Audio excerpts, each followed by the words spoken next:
మొట్టమొదటిసారిగా వచ్చిన అసలు శిశులైన పోలీసుల మన కనకమాలక్ష్మి.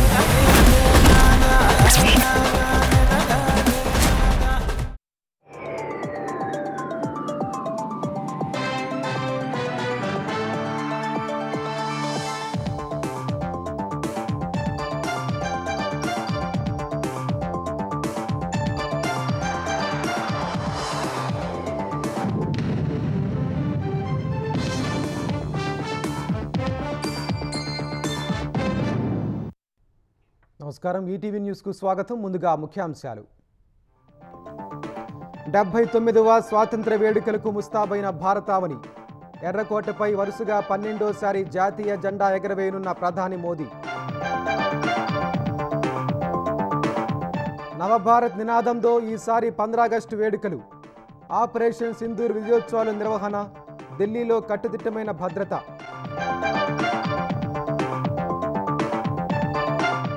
తెలుగు రాష్ట్రాల్లో స్వాతంత్ర్య దినోత్సవానికి ఏర్పాట్లు.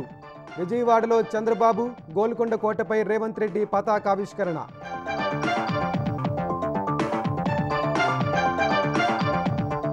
ఏపీలో నేటి నుంచి మహిళలకు ఉచిత బస్సు ప్రయాణం. 5 రకాల సర్వీసుల్లో అమలు. విజయవాడలో ప్రారంభించనున్న సీఎం.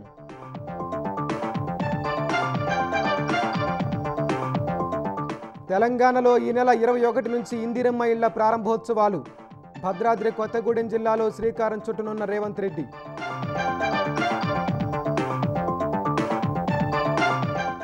జమ్మూ కాశ్మీర్లో ముమ్మరంగా సహాయక చర్యలు. మెరుపు వరదల్లో గల్లంతైన వారి కోసం గాలింపు. మృతుల సంఖ్య పెరిగే అవకాశం.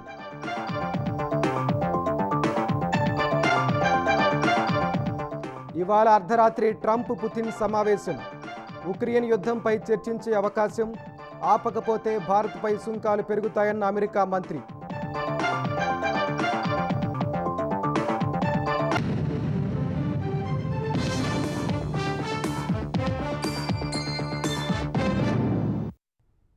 దేశ 79వ స్వాతంత్ర వేడుకలకు యావత్ భారతావని ముస్తాబైంది. ప్రధాని నరేంద్ర మోదీ కాసేపట్లో ఢిల్లీలోని ఎర్రకోటపై వరుసగా 12వ జాతీయ పతాకాన్ని ఆవిష్కరించి జాతినుద్దేశించి ప్రసంగిస్తారు. వికసిత్ భారత్ 2047 స్వప్నం సాకారం దిశగా ప్రభుత్వ దృక్పథాన్ని వివరించనున్నారు. నవభారత్ ఇతివృత్తంగా ఈ ఏడాది వేడుకలు నిర్వహిస్తున్నారు. దేశవ్యాప్తంగా 79వ స్వాతంత్ర్య వేడుకలకు సర్వం సిద్ధమైంది. ప్రధాని నరేంద్ర మోదీ నేతృత్వంలో ఢిల్లీలోని ఎర్రకోట వద్ద ఉత్సవాలు ఘనంగా జరగనున్నాయి. మొదట ప్రధాని మోదీ ఎర్రకోట వద్దకు చేరుకుని త్రివిధ దళాల గౌరవ వందనం స్వీకరిస్తారు. అనంతరం జాతీయ పతాకావిష్కరణ చేసి గౌరవ వందనం సమర్పిస్తారు. ఈ సందర్భంగా వైమానిక దళంలోని 2 MI-17 హెలికాప్టర్లు వేదికపై పూలవర్షం కురిపిస్తాయి. వీటిలో ఒకటి జాతీయ పతాకాన్ని, మరొకటి ఆపరేషన్ సింధూర్ను గుర్తు చేసే జెండాను ప్రదర్శిస్తాయి. ఈసారి స్వాతంత్ర వేడుకల్లో ఆపరేషన్ సింధూర్ విజయోత్సవం నిర్వహిస్తారు. ఈ సందర్భంగా జ్ఞానపథ్లోని వ్యూ కట్టర్పై ఆపరేషన్ సింధూర్ను గుర్తు చేసే పుష్పాలంకరణతో లోగోను ప్రదర్శిస్తారు. జాతీయ పతాకావిష్కరణ అనంతరం ప్రధానమంత్రి ప్రజలనుద్దేశించి ప్రసంగిస్తారు. ఆపరేషన్ సింధూర్ తర్వాత జరుగుతున్న తొలి స్వాతంత్ర వేడుకల్లో జాతీయ భద్రతా అంశాన్ని గట్టిగా ప్రస్తావించే అవకాశం ఉంది. ఆపరేషన్ సింధూర్ నేపథ్యంలో ఉగ్రవాదంపై రాజీలేని పోరాటం కొనసాగిస్తామని ఉద్ఘాటిస్తారని సమాచారం. ఇదే సమయంలో సంక్షేమాన్ని కొనసాగిస్తూనే దేశ ఆర్థిక ప్రగతి ప్రస్థానంపై మోదీ దిశానిర్దేశం చేయనున్నట్లు తెలుస్తోంది. అమెరికా అధ్యక్షుడు ట్రంప్ భారత్పై సుంకాల బెదిరింపులు కొనసాగిస్తున్న వేళ స్వదేశీ నినాదాన్ని ప్రధాని మోదీ గట్టిగా వినిపించే సూచనలు కనిపిస్తున్నాయి. వికసిత్ భారత్ 2047 లక్ష్యాల్ని మరింత స్పష్టంగా వివరించే అవకాశం ఉంది. 79వ స్వాతంత్ర దినోత్సవం సందర్భంగా ఢిల్లీలో అత్యంత కట్టుదిట్టమైన భద్రతా ఏర్పాట్లు చేశారు. ఎత్తైన భవనాల్లో స్నైపర్లు సహా 11,000 మంది భద్రతా సిబ్బందిని మోహరించారు. ఎర్రకోట పరిసరాల్లో 3,000 మంది ట్రాఫిక్ పోలీసుల్ని వినియోగిస్తున్నారు. ఢిల్లీ అంతటా సీసీటీవీ నిఘాను పటిష్టం చేశారు. ప్రధాన రైల్వే స్టేషన్లు, అంతర్రాష్ట్ర బస్ టెర్మినళ్లు, మెట్రో స్టేషన్ల వద్ద భద్రతను కట్టుదిట్టం చేశారు. గోల్కొండ కోట 79వ స్వాతంత్ర్య దినోత్సవాలకు ముస్తాబైంది. ఉదయం 10 గంటలకు సీఎం రేవంత్ రెడ్డి జాతీయ జెండా ఎగరవేయనున్నారు. ఈ సందర్భంగా పోలీస్ సిబ్బంది కవాతు నిర్వహించనున్నారు. తెలంగాణ జానపద నృత్య రీతులు, కళారూపాలను ప్రదర్శించనున్నారు. కేంద్ర ప్రభుత్వం ప్రకటించిన పోలీస్ మెడల్స్ను ముఖ్యమంత్రి పోలీస్ అధికారులకు ప్రదానం చేయనున్నారు. అసెంబ్లీలో స్పీకర్ గడ్డం ప్రసాద్, శాసన మండలిలో చైర్మన్ గుత్తా సుఖేందర్ రెడ్డి జాతీయ జెండా ఎగరవేస్తారు. వివిధ రాజకీయ పార్టీల కార్యాలయాల్లోనూ వేడుకలు నిర్వహించనున్నారు. సాయంత్రం గవర్నర్ జిష్ణుదేవ్ వర్మ రాజ్భవన్లో ఎట్ హోమ్ నిర్వహించనున్నారు. తేనీటి విందుకు సీఎం రేవంత్ రెడ్డి, మంత్రులు, వివిధ పార్టీల నేతలు, ప్రముఖులు హాజరు కానున్నారు. స్వాతంత్ర దినోత్సవం సందర్భంగా హైదరాబాద్ నగరంలోని గోల్కొండ కోట, అసెంబ్లీ, సచివాలయం, చార్మినార్ ప్రాంతాలను విద్యుత్ దీపాలతో ప్రత్యేకంగా అలంకరించారు. ఆంధ్రప్రదేశ్ వ్యాప్తంగా స్వాతంత్ర్య వేడుకలకు సర్వం సిద్ధమైంది. ముఖ్యమంత్రి చంద్రబాబు విజయవాడ మున్సిపల్ మైదానంలో జరిగే వేడుకల్లో పాల్గొని జాతీయ జెండాను ఎగరవేయనున్నారు. జిల్లాల్లో జరిగే కార్యక్రమాల్లో మంత్రులు, ఇతర ప్రజాప్రతినిధులు జాతీయ పతాకాన్ని ఆవిష్కరించనున్నారు. అనంతరం రాష్ట్ర ప్రజలను ఉద్దేశించి ప్రసంగించనున్నారు. స్వాతంత్ర్య దినోత్సవం సందర్భంగా అమరావతి సచివాలయం విద్యుత్ కాంతులతో దగదగలాడింది. విజయవాడలోని ప్రభుత్వ కార్యాలయాలు, పర్యాటక కేంద్రాలు, ఇంద్రకీలాద్రి, ప్రకాశం బ్యారేజ్, ఉండవల్లి గుహలు, బందరోడ్డు ప్రాంతాలను శోభాయమానంగా అలంకరించారు. ఎన్నికల హామీలో భాగంగా కూటమి ప్రభుత్వం మరో ప్రతిష్టాత్మక పథకం అమలుకు నేడు శ్రీకారం చుట్టనుంది. మహిళలకు ఉచిత బస్సు ప్రయాణ సౌకర్యం కల్పిస్తూ స్త్రీశక్తి పేరుతో తీసుకొచ్చిన నూతన పథకాన్ని ముఖ్యమంత్రి చంద్రబాబు నేడు విజయవాడ బస్ స్టేషన్లో ప్రారంభించనున్నారు. ఈ కార్యక్రమానికి కూటమి నేతలు కూడా హాజరు కానున్నారు. మంత్రులు తమ జిల్లాల్లో ప్రారంభ కార్యక్రమాలు నిర్వహిస్తారు. బస్సుల్లో ప్రయాణించే మహిళలకు జీరో ఫేర్ టికెట్లు ఇవ్వడానికి అవసరమైన సాఫ్ట్వేర్ను ప్రభుత్వం సిద్ధం చేసింది. పల్లె వెలుగు, అల్ట్రా పల్లె వెలుగు, city ordinary, express, metro express బస్సుల్లో ఉచితంగా ప్రయాణించే వెసులుబాటును మహిళలకు కల్పించింది. Voter ID, Aadhaar, ration card, driving licence వంటి ధృవపత్రాలను కండక్టర్లకు చూపించి ఉచిత ప్రయాణం చేయవచ్చు. ఈ సదుపాయాన్ని ఏపీలోని దాదాపు 2.62 కోట్ల మంది మహిళలు వినియోగించుకోవచ్చు.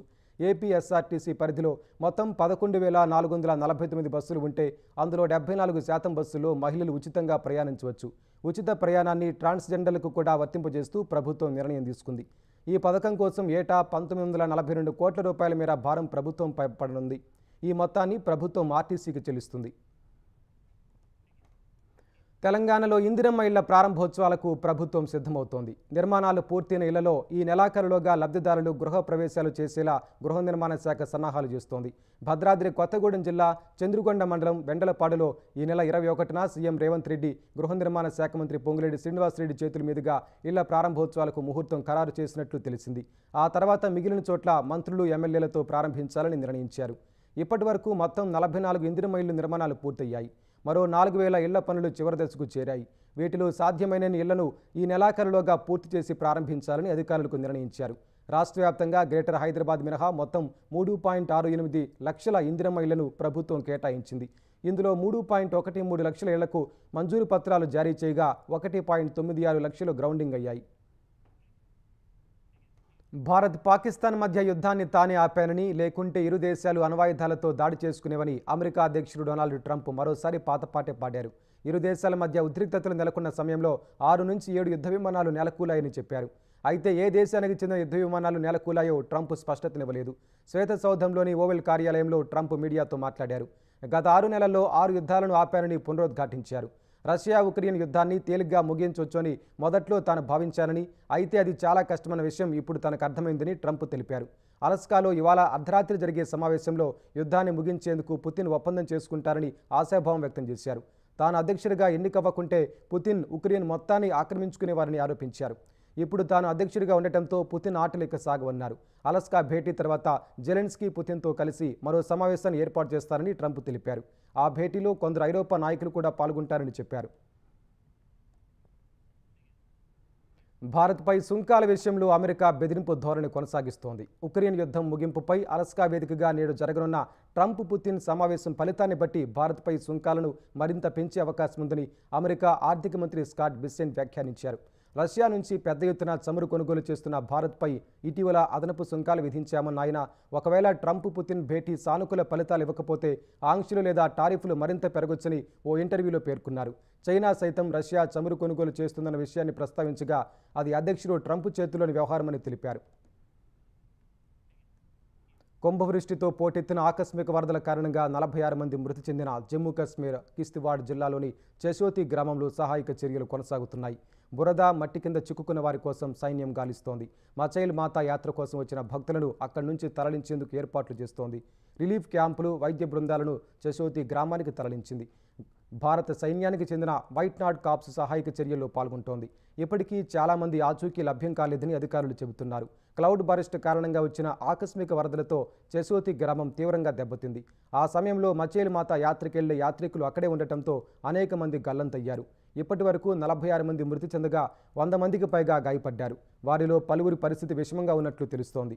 మృతుల సంఖ్య మరింత పెరిగే అవకాశం ఉందని అధికారులు అనుమానిస్తున్నారు. ఎన్నికల్లో అవకతవకల గురించి మాట్లాడిన తమ అగ్రనేత రాహుల్ గాంధీకి గంటల్లోనే నోటీసు ఇచ్చిన ఎన్నికల సంఘం అదే విషయంలో బీజేపీ నేత అనురాగ్ ఠాకూర్కు మాత్రం ఎందుకు నోటీసు ఇవ్వలేదని కాంగ్రెస్ ప్రశ్నించింది. నకిలీ ఓటరు జాబితాలతో జరిగిన 2024 సార్వత్రిక ఎన్నికలు చెల్లనివిగా ప్రకటించాలని డిమాండ్ను ఆ పార్టీ పునరుద్ఘాటించింది. ఒక్క అసెంబ్లీ స్థానానికి సంబంధించిన డేటాను పొందడానికి తమకు 6 నెలలు పడితే ఠాకూర్ మాత్రం 6 రోజుల్లోనే 6 లోక్సభ స్థానాల ఎలక్ట్రానిక్ ఓటరు జాబితాలను ఎలా సంపాదించారని కాంగ్రెస్ ప్రధాన కార్యదర్శి కేసీ వేణుగోపాల్ ప్రశ్నించారు. ఓటు చోరీ ద్వారా రాహుల్ గాంధీ గెలిచారన్న అనురాగ్ ఠాకూర్ మాటలను పరిగణలోకి తీసుకుంటే ఓటరు జాబితాలో తప్పులు ఉన్నట్లే కదా కేసీ వేణుగోపాల్ నిలదీశారు. వెంటనే 543 లోక్సభ స్థానాలకు సంబంధించిన డేటాను ఎన్నికల సంఘం తమకు అందజేయాలని డిమాండ్ చేశారు. ఈ మేరకు ఆయన ఎక్స్లో పోస్టు చేశారు. వారణాసి ఓటరు జాబితా తమకిస్తే ప్రధాని మోదీ అక్కడి నుంచి ఓటు చౌర్యానికి పాల్పడినట్లు రుజువు చేస్తామని కాంగ్రెస్ ప్రచార విభాగాధిపతి పవన్ ఖేడా సవాల్ విసిరారు. రాహుల్, ప్రియాంక, సమాజ్వాదీ పార్టీ నాయకులు అఖిలేష్ యాదవ్, టీఎంసీ నేత అభిషేక్ బెనర్జీ ఓటు చోరీ ద్వారానే విజయం సాధించారని బీజేపీ ఎంపీ అనురాగ్ ఠాకూర్ ఆరోపణలు చేశారు. జగన్ నీతిమాలిన రాజకీయాలు చేస్తున్నారని, తెర వెనుక పొత్తులకు ఆయనే బ్రాండ్ అంబాసిడర్ అని ఆంధ్రప్రదేశ్ పీసీసీ అధ్యక్షురాలు వైఎస్ షర్మిల విమర్శించారు. ఓట్ల చోరీపై విజయవాడలో నిర్వహించిన కొవ్వొత్తుల ర్యాలీలో పాల్గొన్న ఆమె హాట్లైన్ అంటూ జగన్ మాట్లాడటం విడ్డూరంగా ఉందన్నారు. ప్రజల హక్కులు, రాజ్యాంగం కాపాడటం కోసం రాహుల్ గాంధీ పోరాటం చేస్తుంటే సీఎం చంద్రబాబుతో హాట్లైన్ ఉందనడం హాస్యాస్పదంగా ఉందని షర్మిల విమర్శించారు. జగన్ మాదిరిగా బల ప్రదర్శన యాత్రలు చేసి జనాలపై కార్లు ఎక్కించడం రాహుల్కు తెలియదని ఎద్దేవా చేశారు. ప్రధాని మోదీ, అమిత్ షాతో హాట్లైన్ లేదని జగన్ బైబిల్ మీద ప్రమాణం చేసి చెప్పగలరా అని షర్మిల ప్రశ్నించారు. అధికారంలోకి వచ్చినప్పటి నుంచి జగన్మోహన్ రెడ్డి గారు మోడీతో ఒక హాట్ లైన్ మెయింటైన్ చేస్తూనే వచ్చారు. జగన్మోహన్ రెడ్డి గారి నీతిమాలిన రాజకీయాలు చేశారు కాబట్టే, తెర వెనక పొత్తు పెట్టుకున్నారు కాబట్టే మిగతా అందరూ కూడా ఇలా పొత్తులు పెట్టుకుంటారు, తెర వెనక రాజకీయాలు చేస్తారు అని జగన్మోహన్ రెడ్డి గారు అనుకుంటున్నట్టున్నారు. అయ్యా జగన్మోహన్ రెడ్డి గారు, రాహుల్ గాంధీ గారికి ఏ హాట్ లైను లేదు చంద్రబాబు గారితో. ఈ అష్యూరెన్స్ మేము చాలా ఖచ్చితంగా ఇవ్వగలం. కానీ జగన్మోహన్ రెడ్డి గారు, మీరు అష్యూరెన్స్ ఇవ్వగలరా? మీకు మోడీ గారితో, అమిత్ షా గారితో హాట్ లైన్ లేదన్న అష్యూరెన్స్ మీరు బైబిల్ మీద ప్రమాణం చేసి మీరు అష్యూరెన్స్ ఇవ్వగలరా? ఎన్నికలు నిర్వహించనున్న రాష్ట్రాల్లోని ఓటరు జాబితాలపై ఎన్నికల సంఘం సమగ్ర దర్యాప్తు చేపట్టాలని తెలంగాణ ఉప ముఖ్యమంత్రి భట్టి విక్రమార్క డిమాండ్ చేశారు. ఓటు చోరీ అంశంపై కాంగ్రెస్ ఇచ్చిన పిలుపు మేరకు తెలంగాణ వ్యాప్తంగా ఆ పార్టీ నాయకులు కొవ్వొత్తుల ర్యాలీ నిర్వహించారు. హైదరాబాద్ అంబర్పేటలో నిర్వహించిన ర్యాలీలో కాంగ్రెస్ సీనియర్ నేత విహెచ్ హనుమంతరావు సహా పలువురు మహిళా నాయకులు పాల్గొన్నారు. ఖమ్మంలో నిర్వహించిన ర్యాలీలో పాల్గొన్న భట్టి విక్రమార్క ఓటర్ల జాబితాలో లోపాలపై రాహుల్ గాంధీ ఎన్నికల కమిషన్కు స్పష్టమైన సమాచారం అందించారని తెలిపారు. సాఫ్ట్ కాపీ అందుబాటులో ఉంచాలని అడిగినందుకు ఆయనపై పోలీస్ కేసులు పెట్టారని మండిపడ్డారు. స్వతంత్రంగా వ్యవహరించాల్సిన ఎన్నికల సంఘం వాస్తవాలను బయటపెట్టకుండా కేంద్ర ప్రభుత్వానికి లొంగిపోయిందని భట్టి ఆరోపించారు. ఇవాళ దేశాన్ని పరిపాలన చేస్తున్నటువంటి భారతీయ జనతా పార్టీ ఏదో రకంగా భారత రాజ్యాంగాన్ని తూట్లు పొడవాలని, తద్వారా భారత ప్రజాస్వామ్య దేశానికే ఒక ముప్పు తీసుకొని వచ్చి ఒక రకమైనటువంటి డిక్టేటర్షిప్ పరిపాలన ఈ దేశానికి తీసుకొని రావాలనేటువంటి కుట్రతో ఈరోజు భారతీయ జనతా పార్టీ నాయకత్వంలో ఈ దేశ ప్రజాస్వామ్యం పైన దాడి జరుగుతూ ఉంది. దేశ ప్రజలందరూ కూడా వాస్తవాలను గమనిస్తున్నారు. తెలుసుకున్న ప్రజాస్వామ్యాన్ని కాపాడుకోవడం కోసం దేశవ్యాప్తంగా ర్యాలీలు చేస్తూ ఉన్నారు. దేశానికి ప్రతిపక్ష నేతగా ఉన్న వ్యక్తికి వ్యవస్థలపై నమ్మకం లేకపోవడం దురదృష్టకరమని బీజేపీ మెదక్ ఎంపీ రఘునందన్ రావు అన్నారు. బ్యాలెట్ పేపర్లు కాదని ఈవీఎంల ద్వారా ఎన్నికలు నిర్వహించింది ఆనాటి కాంగ్రెస్ ప్రభుత్వమేనని గుర్తు చేశారు. ఈవీఎంలపై నమ్మకం లేదంటున్న రాహుల్ గాంధీ రాయ్బరేలీలో రాజీనామా చేయాలని డిమాండ్ చేశారు. సోనియా గాంధీ గెలుస్తుంది, ఈవీఎంలు రైట్. రాహుల్ గాంధీ గెలుస్తుంది, ఈవీఎంలు రైట్. మొన్న కేరళలో, వయనాడులో ప్రియాంక గాంధీ గారు గెలుస్తారు, ఈవీఎంలు రైట్. తెలంగాణలో కాంగ్రెస్ గెలుస్తుంది, ఈవీఎంలు కరెక్ట్. కర్ణాటకలో కాంగ్రెస్ గెలుస్తుంది, ఈవీఎంలు కరెక్ట్. రేపు బీహార్లో కాంగ్రెస్ ఓడిపోతుంది కాబట్టి ఈవీఎంలు రాంగ్. వాళ్ళు ఓడిపోతే ఈవీఎంలు తప్పు, వాళ్ళు గెలిస్తే రైటు.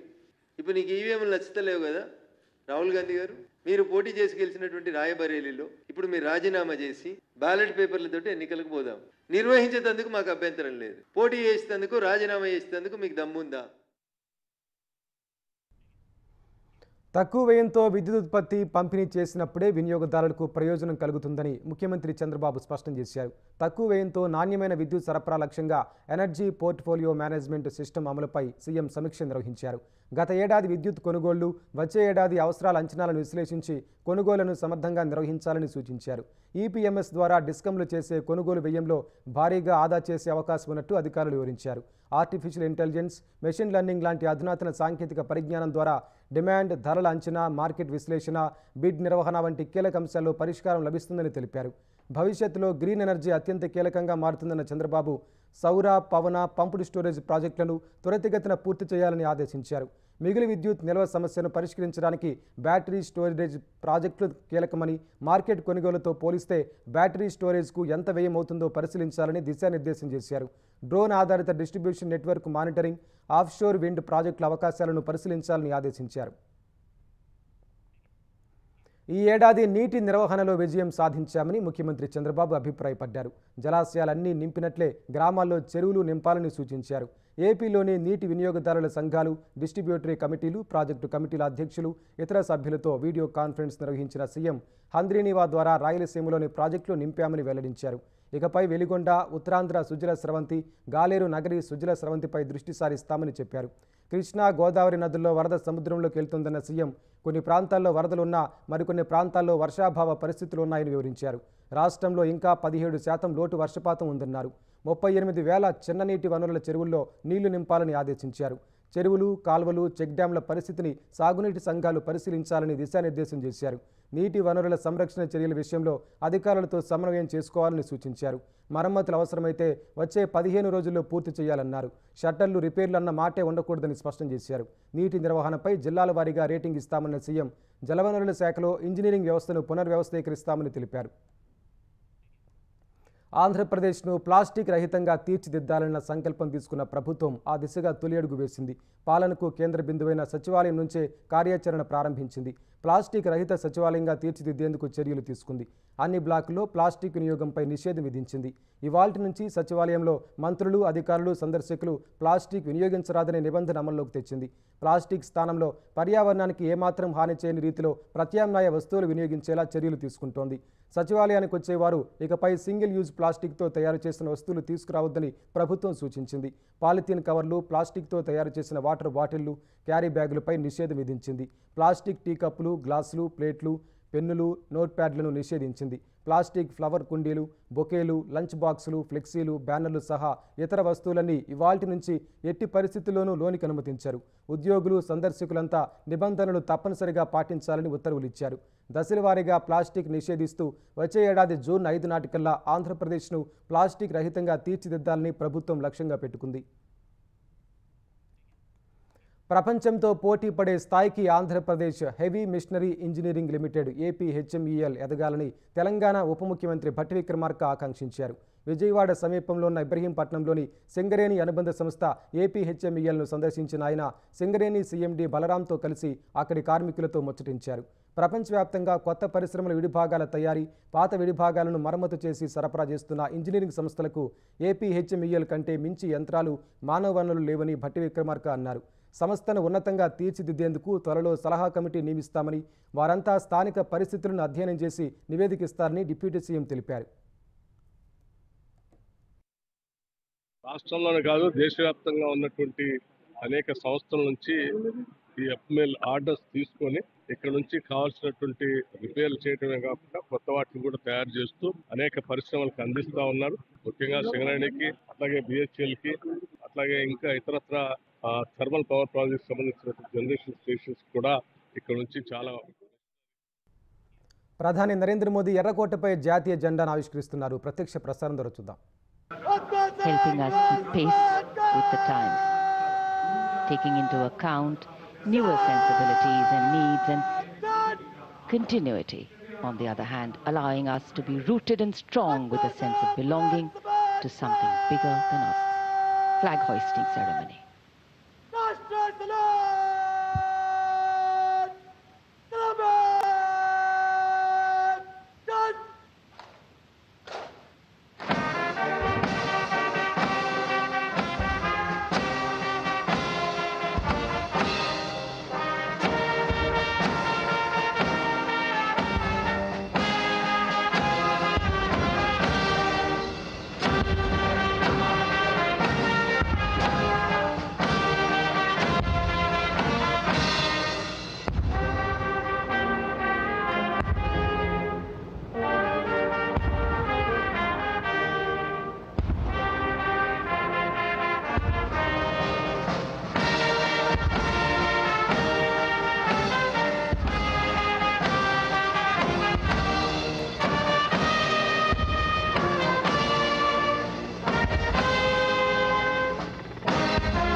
उन्यासीवां स्वाधीनता दिवस समारोह, भारत का तिरंगा शान से लहरा रहा है और तिरंगे के लहराते ही आसमान की ओर निगाहें जाती हैं।